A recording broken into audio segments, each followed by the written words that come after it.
Your brand and your Instagram is very synonymous with luxury and it's a very glamorous lifestyle. But let's be honest, are you glamorous in real life? Who is Nick Malinosky when everything is turned off?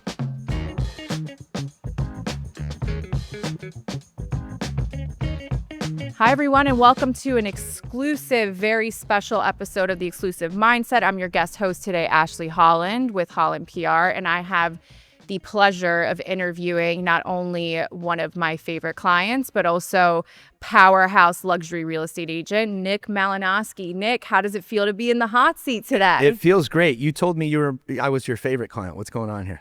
I guess you got to, yeah. No, it feels great. And thanks for making this happen. I don't know if I'm excited. I don't know what I am. So. Okay, well, let's get started. All right, let's get into it. Come on. We don't waste time here. Let's go. So you're usually the one asking the questions. So let's start easy. Why the exclusive mindset? What inspired you to start this podcast focusing not only on the luxury real estate space, but also bringing forward entrepreneurship and getting people's story out there?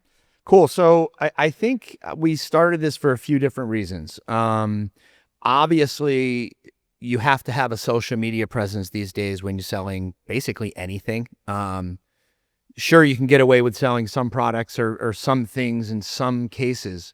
But overall, in business these days, you have to have a social media presence. So we knew we were going to have a social media presence. We knew we wanted to be talking about our properties and representing them, whether it's on YouTube or Instagram or Facebook, socially. And then we sort of had this idea, why don't we also talk to other people who are in business, who've gone through sort of this struggle and who work hard and run their own company. So I have always been fascinated with colleagues and other entrepreneurs and just really to see their journey, their struggles, their success. And I think I always wanted to sort of talk about it.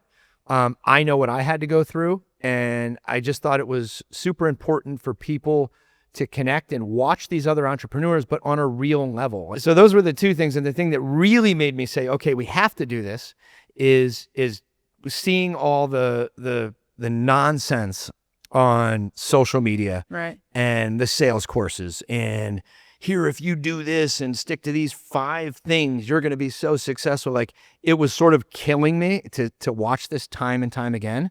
So, I got with our producer, Seth, and basically said, look, let's do the real, the real story.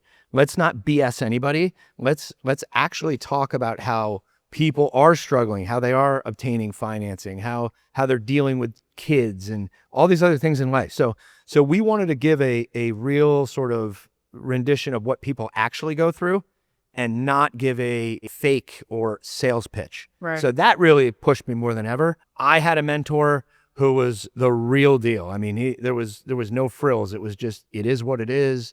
The ethics were on point. So I was blessed to have that kind of mentor. And I think so many people are misguided with, the views and really the misguidance out there. And I'm looking at myself and just thinking to myself, like, no, that is not what you want to do. And so many people are just sort of falling for this quick sale, this quick fix, this get rich quick. So really those things combined made me say, all right, I've been successful. It's time for me to give back and have a little fun while doing it. Yeah, and we'll get a little bit more into your backstory because I think a lot of times we forget with these, top agents, they're going, and we read so much about them, but we tend to forget where they originally came from. And I think we're gonna get into that today. Your brand and your Instagram is very synonymous with luxury and it's a very glamorous lifestyle. But let's be honest. Are you glamorous in real life, or do you secretly love a Taco Bell late night drive-through? I want to hear, who is Nick Malinosky when everything is turned off? A good question. Okay, the Taco Bell late night drive-through. There was a time. Okay, there definitely was a time. But these days it's pretty on point. I owe a lot of that to my wife, my 2 beautiful daughters. So we're keeping it, we keep it tight. Yeah. So we like the finer things. We work hard for them. But yeah, there was a lot of that Yeah. That fast food I at can't the time. deny I still do some late night snacks. Okay, so. that's, I'm not going to judge you, but other people might. But no, we're keeping it classy these days as much as possible. Young Nick Malinosky, what made you get into real estate, and really how did you start from the bottom to get to where you're at now? Great question. So I grew up in the Northeast. I had some connections to the Delray Beach, Gulfstream area that were in real estate. And, growing up in the Northeast, cold, and, I always loved the idea of Florida. And I would come down here on these vacations and sort of look at these amazing homes. So I was immediately attracted to the idea of getting involved, selling these beautiful homes. It's what I wanted to do, I would say, even to my last year in high school. So I always had this idea of doing it. My grandmother was also played a huge role because she was selling real estate during that time as well. So it sort of introduced me into that lane, and it just sort of stuck with me. I think if it wasn't this, it'd probably be finance in New York, which was my other alternative. But it was just one path for me. So that always stuck out, and I just kind of got in. And I also got in through a connection, which later became my mentor. So in the beginning, it was a grind for about 5 years of just nothing but, And what was the struggle. price point that you started at? Because I think a lot of times these younger agents get very discouraged when they first start out and they're doing rentals, and they kind of get tired of it, and they're like, this might not be for me. Is that what price point did you start in? I started at 100,000, 200,000, Wow. 300,000. And thinking back, my mentor in the firm that I worked for was probably like, what is this kid doing here?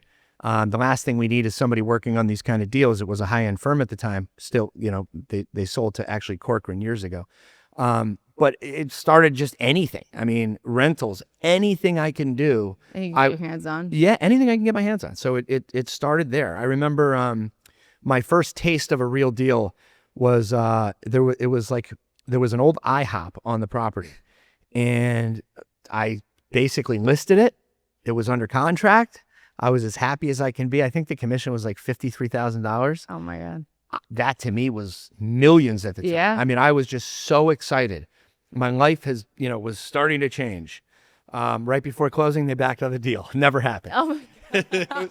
It was like, oh, okay, awesome. Real estate's cool. No. So yeah, it was total just, throwing anything at the wall and seeing what worked. What would you consider to be your best and worst quality when it comes to business or personal life? I would say my best quality is my best and worst. My best, I would say, is my focus, my just insane focus on one thing, essentially, which is my business, my market. It's all I do. It's all I think about. If someone wants to talk to me about real estate, in Okeechobee, I could care less. I barely know how to get there. It's just, not in a bad way, but it's just, I am so hyper-focused on my market. And anything I do, I'm hyper-focused. So the positive is I'm going to know it better than anybody, or just as good as anybody. It's all I do. So when I run into that seller or that buyer, they're in really good hands. The negative is it's selfish. It's like, I would say in my personal life, I'm so dialed in to the things I'm dialed in with. Right now it's family, health, kids. You're selfish. And I think anybody in this position becomes a little bit selfish. So, hey, Nick, let's go grab a drink, or let's go meet here. It's like, I'm not really doing that. And that could come off as somebody who really doesn't care about their friends or being selfish. It's not the case. I know that I need to get to bed early because I'm getting up early. I've got the trainer coming. I've got appointments starting early. So it could be a negative, when you're that focused on something. Right. I will say I have a group of friends down here who are all extremely successful, and they get it. Like, I called a buddy the other day. I was just talking to him, very, very successful in the commercial financing. Right. Very well known, awesome guy. I'm like, hey, what are you up to? He's like, oh, I've been walking with a weighted vest. Like, that's what he's doing. Like, that's his highlight. Yeah. So, this guy's doing everything. He's crushing life. He's buying summer houses. He's taking care of the family. So I think once you're so hyper-focused, it's a great thing for health and business and family and the things you're focused on. But I think it does come off as being selfish, especially with like extended family Of and course. birthday parties and things like that. It's like you do have to make a decision. You can't do it all, and you just have to figure out what your priorities are. So it's definitely my positive, and it's why, I've been successful, but it can be looked at as a negative too. So going back into the personal side of being selfish, because, although you focus a lot on your business, we just came off of the summer. I don't know about you, but I'm thrilled that my kids are back in school. I'm sure you are too. You traveled a lot, and you traveled with your kids, both of your daughters, to some very beautiful destinations. Why those destinations, and what was that like? So yeah, it's we've been doing it. So I have a 6 and a 2-year-old, 2 girls, and the wife. They're so cute. That's a lot of girls around. So no, we have great vacations. So that's kind of one thing I've looked at it from a different perspective. Rather than just doing like a ton of these trips, Right. I'm like, all right, how can I maximize these trips? Go with the family. And of course, I'm always thinking about business. So like, how can I make these connections? Right. So we go, I'm going to butcher the name. It's like Ariel or Arel or whatever. It's in France. So they have a place in Val d'Isère, Courchevel, Saint-Tropez. So we've been doing, I'm like a crazy person. I work nonstop, barely go out. And then we go on these really nice destinations, and we take our children. We choose these locations because they've got incredible kids camps. Right. Not the kind where you're just dropping your kid off and it's like, okay, look at the wall. They're doing, these A are million, yeah. unbelievable. So you have to take out a small mortgage to be able to afford to go to these places, and you can't get mad about it. No. The first couple times I'm like, not happy. Yeah, you come back and see that credit. Oh yeah, you're like this is terrible, Yeah. but you just have to go with it, and it's family time. So like, what else am I really, I'm working so hard. Where do I want to spend that money? Where do I want to spend that time? The experiences are unbelievable. So I choose destinations where I'm meeting clients.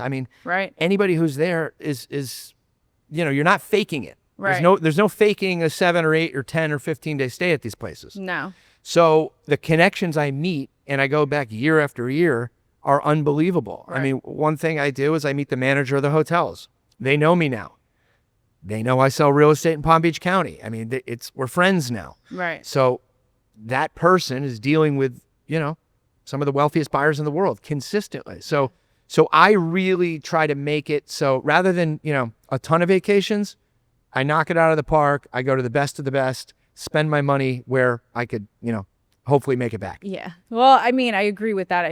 Even for me, we spent a month in Aspen, put the kids in camp, and I worked. I went to go see listings, and it's part of being an entrepreneur is you have to juggle. And my kids had the best time ever, and I spent as much time as I possibly could. But it's interesting because a lot of agents do choose certain destinations where their clients may be. Totally. I'll mention one other quick thing on that.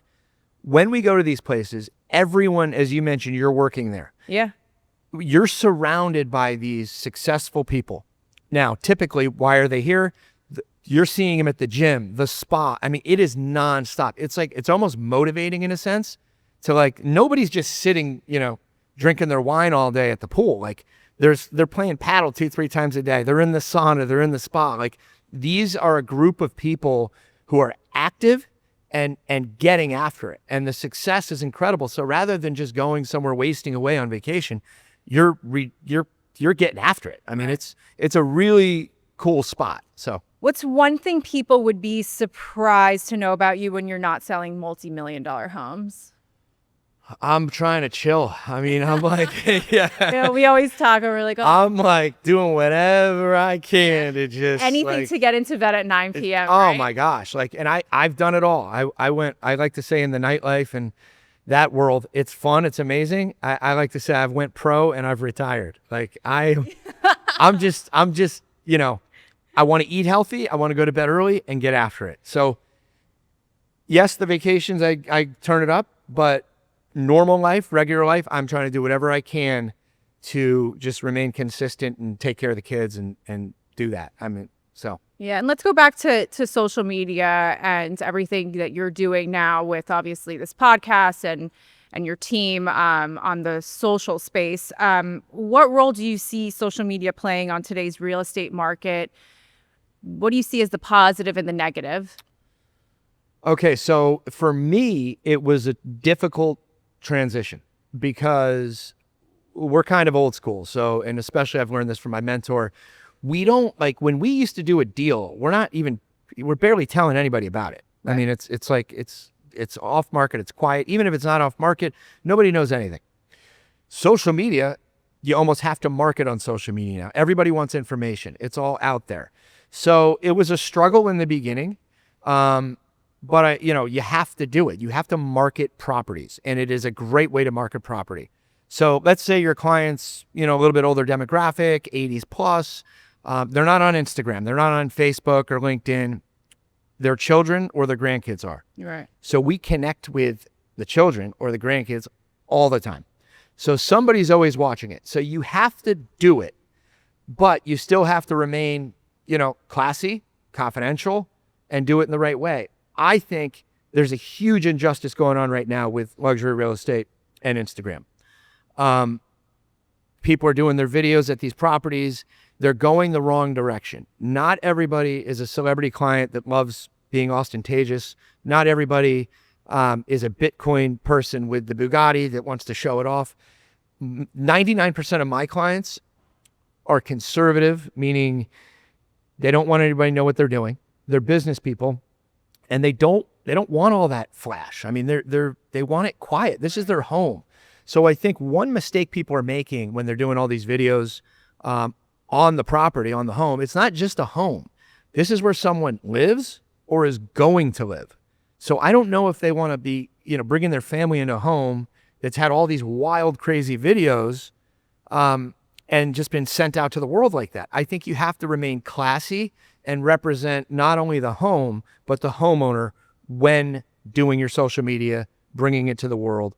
So I just think it needs to slow down a little bit and remember what you're doing and what you're marketing. You're not going to pick up a huge listing because you're going viral. No. You're not going to get all these new clients because you're going viral. Right. You got to be smart. You got to be invested. They're going to do the research. So keep it classy. No, it's interesting you say that because I spoke with you while I was in Aspen, and I met with a very high profile buyer in this area, and he had sold something, and he had said that, NDAs were signed prior to the closing, but he was so angry at the fact that on social media, one of the other people on the other side just blew it out of the park saying, I just sold like the biggest deal of my career, when he had made them all sign NDAs and it was all over social media. And the one thing he said to me is, I will never use that agent again. Totally. So I think it's, I think people have lost sight, and some agents have lost sight of, what's the goal at hand? Is it to get famous, or is it to do what you need to do in terms of marketing for the client on social media versus getting famous and getting your followers up? Totally. I agree. And I think, everyone is concerned, and we have this conversation all the time, doing a viral video or, a video that's going to bring in attention. When you're representing a special and important property, going viral means nothing because there aren't that many people that can actually afford it. Right. Or would close on the property. Right. So it's almost like the opposite. You want to represent the property, but the idea of doing this viral video on a property or a piece of land or whatever you're representing is kind of meaningless because it's only, it only means you're trying to go viral for yourself. Right. And it's just not the case. These sellers and these buyers are smart. They've all got family offices. They've got attorneys. They've got people checking you out, checking your background. I mean, I would be very careful on how you portray yourself online. Keeping it classy, keeping it boring, it might go a long way. If you're really smart, you could show the community that you're really into what you do. I mean, you don't have to go crazy with the outfits and everything else. You got to be knowledgeable and consistent and, respect your client and their property. Agreed. So for agents that, have 2 or 3 listings and are wanting to really get to the next level in the business, what advice do you have for them? 2 or 3 listings and want to get to want more listings, basically. Yeah. How do I get more business? Okay. We go through this all the time, and it'll never be enough. You'll never sell as much real estate as you want to.